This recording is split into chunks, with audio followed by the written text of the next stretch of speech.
ഇതാണ് ഈ വണ്ടിയുടെ എഞ്ചിൻ്റെ ഏറ്റവും വലിയ പ്രശ്നം.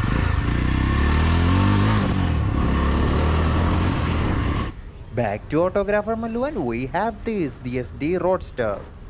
ഈ ഒരു വണ്ടിയുടെ അപ്ഡേഷൻസ് ഒക്കെ വന്നിട്ട് കുറച്ച് നാളായി, പക്ഷേ ഞാൻ ഇപ്പോഴാണ് ഈ വീഡിയോ ഇടുന്നത്. കാരണം എന്താണെന്ന് വെച്ച് കഴിഞ്ഞാൽ ഞാൻ വലിയൊരു യൂട്യൂബർ അല്ലാത്തതുകൊണ്ട് തന്നെ എനിക്ക് വണ്ടി കിട്ടാൻ കുറച്ച് താമസിച്ചു, അതുകൊണ്ടാണ്.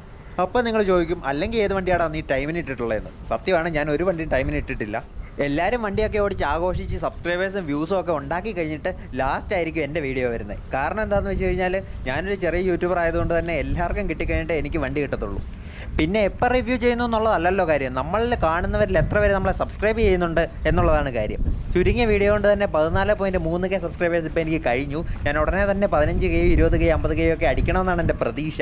സോ നിങ്ങളും കൂടെ ഉണ്ടെങ്കിൽ ഞാനത് ചെയ്യും. അപ്പോൾ നിങ്ങൾ എൻ്റെ കൂടെ കാണുമെന്നുള്ള ഉറച്ച വിശ്വാസത്തോടെ നമുക്ക് നമ്മുടെ വണ്ടിയുടെ കാര്യം പറയാം. So this is the Yezdi roadster.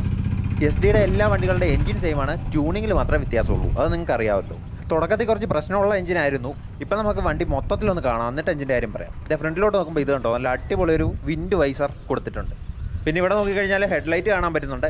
പിന്നെ നല്ല അടിപൊളിയായിട്ട് ഇവിടെ നമ്പർ പ്ലേറ്റ് ഹോൾഡർ ഉണ്ട്. ഇൻഡിക്കേറ്റേഴ്സ് രണ്ടെണ്ണം നല്ല അടിപൊളിയായിട്ട് ക്ലാസിക് സ്റ്റൈലിങ്ങിൽ കൊടുത്തിട്ടുണ്ട്. കണ്ടോ, നല്ല അടിപൊളി ചെറുതാണ്. പിന്നെ നല്ല മെറ്റൽ മഡ് ഗാർഡ്സ് കൊടുത്തിട്ടുണ്ട്. പിന്നെ സസ്പെൻഷൻ്റെ കാര്യമൊക്കെ പറയുകയാണെങ്കിൽ ഒരു ടെലസ്കോപ്പിക് ഫോർക്കാണ് കൊടുത്തിരിക്കുന്നത്. പിന്നെ ഫ്രണ്ടിൽ ഒരു 100-90-18 ടയറും കൊടുത്തിട്ടുണ്ട്. അത് ട്യൂബ്ലെസ് ടയറാണ് കൊടുത്തിരിക്കുന്നത്, വിത്ത് അലോയ് വീൽസ് ആണ് വന്നിരിക്കുന്നത്. ഇതിൻ്റെ ബാക്കി കാര്യങ്ങളൊക്കെ പെട്ടെന്ന് പറഞ്ഞു പോയിട്ട് നമുക്ക് വേഗം വണ്ടി എടുത്ത് ഓടിക്കാവേ. ഇതിൻ്റെ താക്കോലൊക്കെ സൈഡിലാണ്, നമ്മൾ ജാവയെ കാണുന്ന പോലെ ഇവിടെയാണ് ഇതിൻ്റെ താക്കോലൊക്കെ. ഈ സൗണ്ട് കേൾക്കുമ്പോൾ വണ്ടി ഫ്യൂൽ ഇഞ്ചക്ഷൻ ആണെന്ന് മനസ്സിലാക്കി കാണുമല്ലോ. ടാങ്കിൽ ഇവിടെ ആയിട്ട് Yezdiയുടെ എംബ്ലമൊക്കെ കൊടുത്തിട്ടുണ്ട്. ഒരു മെറ്റൽ ടാങ്കാണ് വന്നിരിക്കുന്നത്. ഇവിടെ ആയിട്ട് ഒരു നീ പാഡൊക്കെ വന്നിട്ടുണ്ട്. പിന്നെ ഇവിടെ ലെജൻഡറി Yezdi എന്നൊരു എഴുത്തൊക്കെ വന്നിട്ടുണ്ട്. ഈ വണ്ടി മൊത്തം നല്ല സോളിഡ് ബിൽറ്റാണ്, നല്ല മെറ്റലാണ് വന്നിരിക്കുന്നത്. ഇത് താഴെ ഇങ്ങോട്ട് നോക്കിക്കഴിഞ്ഞാൽ ഇവിടെ റേഡിയേറ്ററിൻ്റെ സെറ്റപ്പൊക്കെ വന്നിട്ടുണ്ട്. വണ്ടി ലിക്വിഡ് കൂൾഡാന്ന് മനസ്സിലാക്കി കാണുമല്ലോ. പിന്നെ ഇവിടെ ആയിട്ട് നമ്മുടെ തടിച്ച സൈലൻസർ കാണാം. 2 സൈലൻസർ ഉണ്ട്, ഒറ്റ സൈലൻസർ അല്ല. വണ്ടി ഈ ഒരു ആംഗിളിൽ നിന്ന് കാണാനായിട്ട് ഭയങ്കര ലുക്കാണ് കേട്ടോ. ഞാൻ കാണിച്ചു തരാം. ഇതുണ്ടോ, നല്ല അടിപൊളിയായിട്ട് തന്നെയാണ് ഈ വണ്ടി ബിൽറ്റ് ചെയ്തിരിക്കുന്നത്. ഇനി പെട്ടെന്ന് പരിപാടിയൊക്കെ തീർത്തിട്ട് വണ്ടി എടുത്ത് ഓടിക്കാം.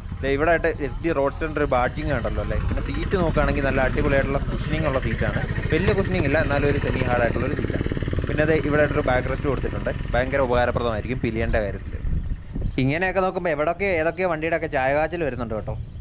ബാക്കിലെ സസ്പെൻഷൻ്റെ കാര്യം പറയുകയാണെങ്കിൽ ഒരു ട്വിൻ ഗ്യാസ് ചാർജ് ഷോക്കാണ് വരുന്നത്. നാക്ക് കൊടുക്കുന്നു, നാക്ക് പിടിക്കാത്തതിൻ്റെ കുഴപ്പമാണ്. ഒരു 240mm ഡിസ്ക്കാണ് ബാക്കിൽ കൊടുത്തിരിക്കുന്നത്. ഡ്യുവൽ ചാനൽ ABS ആണ് വണ്ടി. അതുപോലെ തന്നെ ഒരു 130/80/17 ടയേഴ്സാണ് കൊടുത്തിരിക്കുന്നത്. ഇനി ബാക്കിലേക്ക് വരികയാണെങ്കിൽ ഇവിടെ ആയിട്ട് നല്ല അടിപൊളി ഒരു ചെറിയ ടൈൽ ലൈറ്റ് കൊടുത്തിട്ടുണ്ട്, വളരെ ചെറുതാണ്. പിന്നെ ഇവിടെ ഇൻഡിക്കേറ്റേഴ്സും നമ്പർ പ്ലേറ്റ് ഹോൾഡറും കൊടുത്തിട്ടുണ്ട്, കണ്ടല്ലോ. പക്ഷേ എൻ്റെ കാഴ്ചപ്പാടിൽ ടൈൽ ലൈറ്റ് ഈ വണ്ടിക്ക് ചേരുന്നില്ല. പിന്നെ ഇവിടെ ആയിട്ട് എന്തോ ഒരു എംബ്ലം കൊടുത്തിട്ടുണ്ട് ജാവയുടെ. പിന്നെ ഇതിൻ്റെ ഫ്യൂൽ ടാങ്ക് കപ്പാസിറ്റി ഒരു 12.5 ലിറ്ററാണ് കേട്ടോ. ഞാൻ പറയാൻ വിട്ടുപോയതായിരുന്നു, അതിപ്പോൾ പറഞ്ഞതേ ഉള്ളൂ.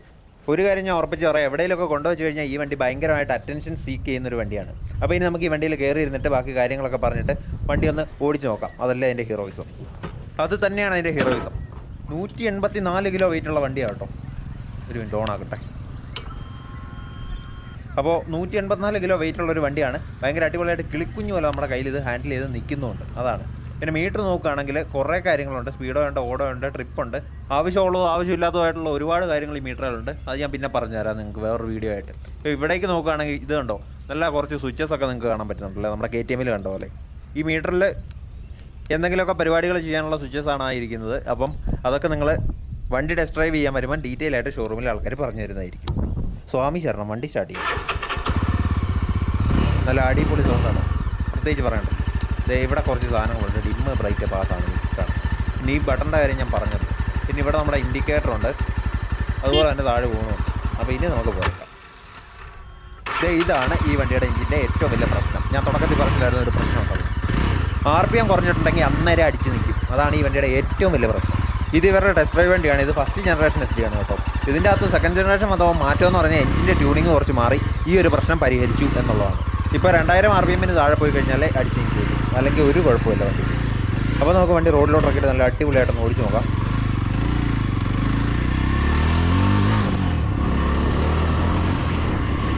നമുക്ക് അധികം കൈ കൊടുക്കാൻ പറ്റിയൊരു റോഡില്ല. റോഡപ്പുറത്തോണ്ട് ഞാൻ കൈ കൊടുത്ത് നോക്കിയായിരുന്നു, നല്ല അടിപൊളിയായിട്ട് വണ്ടി കയറുന്നുണ്ട്. പക്ഷേ നമ്മളിവിടെയാണ് ഷൂട്ട് ചെയ്യുന്നത്. എന്താണെന്ന് വെച്ച് കഴിഞ്ഞാൽ എത്രത്തോളം ഈ വണ്ടി ഓഫ് റോഡ് എന്ന് പറഞ്ഞാൽ നമ്മളെ കേരള സർക്കാർ ഉണ്ടാക്കിയിട്ടിരിക്കുന്ന ഓഫ് റോഡിൽ എത്രത്തോളം കേപ്പബിളാണെന്നുള്ള നമുക്ക് നോക്കണമല്ലോ.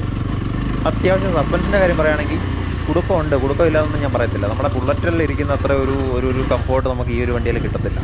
പിന്നെ ഹാൻഡ്ലിങ് എങ്ങനെയുണ്ടെന്ന് ചോദിച്ചു കഴിഞ്ഞാൽ നല്ല കിളിക്കുഞ്ഞിനെ കൊണ്ടു നടക്കുന്ന പോലെ ഈ വണ്ടി നമുക്ക് കൊണ്ടു നടക്കാനും പറ്റും. പൊക്കമില്ലാത്തതുകൊണ്ട് തന്നെ വണ്ടി നമ്മുടെ കയ്യിൽ നിന്ന് പോകുക എന്നുള്ള പേടിയും നമുക്ക് വേണ്ട. പിന്നെ നമ്മുടെ ഹിമാലയനോ അല്ലെങ്കിൽ ബുള്ളറ്റോ ഒക്കെ ഓടിക്കുന്ന പോലെ ഈ വണ്ടി ഓടിക്കാമെന്ന് വിചാരിക്കരുത്. മാരകമായിട്ട് പവർ തരുന്നൊരു വണ്ടിയാണ്. കൈ കൊടുത്തു കഴിഞ്ഞാൽ വണ്ടി പറക്കും. അപ്പം സൂക്ഷിച്ചും കണ്ടുമൊക്കെ വണ്ടി ആദ്യമായിട്ട് എടുക്കുന്നവർ ഓടിക്കാവും. നമുക്ക് വണ്ടി ഒന്ന് തിരിച്ചിട്ട് നമുക്ക് നേരെ അടുത്ത റോഡിലോട്ട് കയറാം. ഈ വണ്ടിയുടെ എഞ്ചിൻ്റെ കാര്യമൊക്കെ പറയുകയാണെങ്കിൽ ഇതൊരു 334cc single cylinder 4 stroke liquid cooled DOSC എഞ്ചിനാണ്. So dual over head cam ഉണ്ട് ഈ വണ്ടിക്ക്. അതാണ് DOSC എന്ന് പറഞ്ഞിരിക്കുന്നത്. പിന്നെ ഇതിൻ്റെ മാക്സിമം പവർ എന്ന് പറഞ്ഞാൽ 29.7 PS ആണ്. പിന്നെ ഇതിൻ്റെ ടോർക്ക് എന്ന് പറഞ്ഞു കഴിഞ്ഞാൽ 29 Nm ആണ്. സോ പവറും ടോർക്കും ഏകദേശം ഒരുപോലെ നിൽക്കുന്നൊരു വണ്ടി തന്നെയാണ്. അത്യാവശ്യം നല്ല ടോർക്കിയാണ്, നല്ല പവറും ഉണ്ട്.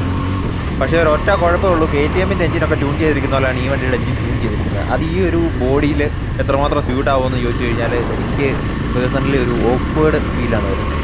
കാരണം ഇത്ര മെറ്റാലിക് ആയിട്ടുള്ളൊരു ബോഡിയുള്ള അത്യാവശ്യം നല്ല വെയിറ്റുള്ള മിനിമലിസ്റ്റിക് ആയിട്ടുള്ളൊരു വണ്ടി, ആ ഒരു വണ്ടിക്ക് അത്യാവശ്യം നല്ല ഹൈ ടോർക്കി ആയിട്ടുള്ള അത്യാവശ്യം കൈ കൊടുത്തു കഴിഞ്ഞാൽ പറന്ന് കയറുന്നൊരു എഞ്ചിനാണ്, ഒരു ട്യൂണിങ്ങാണ് വെച്ചിരിക്കുന്നത്. എന്തോ ഈ ഒരു ട്യൂണിങ് ആക്സെപ്റ്റ് ചെയ്യാൻ എനിക്കൊരു ബുദ്ധിമുട്ട് തോന്നുന്നുണ്ട്. എന്താണെന്ന് എനിക്കറിയത്തില്ല. ജാവ ഫാൻസ് ആരും തെറി പറയരുത്. അതിൻ്റെ ഏറ്റവും വലിയ കാരണം എന്താണെന്ന് വെച്ച് കഴിഞ്ഞാൽ നല്ല ഒടുക്കത്തെ വിൻബ്ലാസ്റ്റാണ് വരുന്നത്. ഈ വൈസർ വെച്ചിട്ടൊന്നും യാതൊരു കാര്യമില്ല. പിന്നെ നമ്മളൊന്ന് നന്നായിട്ട് കൈ കൊടുത്തില്ലെങ്കിൽ ഈ വണ്ടിയുടെ ഗിയർ മാറാൻ പറ്റത്തില്ല. അപ്പോൾ നമ്മൾ നന്നായിട്ട് കൈ കൊടുത്ത് പോകുമ്പോൾ അത്യാവശ്യം നല്ല വിൻബ്ലാസ്റ്റ് കിട്ടുകയും പിന്നെ ഓഫ് റോഡിലൊക്കെ ഓടിക്കാനായിട്ട് തരക്കേടില്ല എന്നേ പറയാൻ പറ്റുള്ളൂ. വലിയ ഒരു ഇത് ഇല്ല. സോ ഈ വണ്ടി ആരെങ്കിലും എടുക്കാൻ ആർക്കെങ്കിലും എടുക്കാൻ ആഗ്രഹം ഉണ്ടെങ്കിൽ നേരെ പോയിട്ട് ടെസ്റ്റ് ഡ്രൈവ് ചെയ്യുക. എന്നിട്ട് ഈ വണ്ടി എടുക്കണോ വേണ്ടോ എന്ന് തീരുമാനിക്കുക, എന്നിട്ട് എടുക്കുക.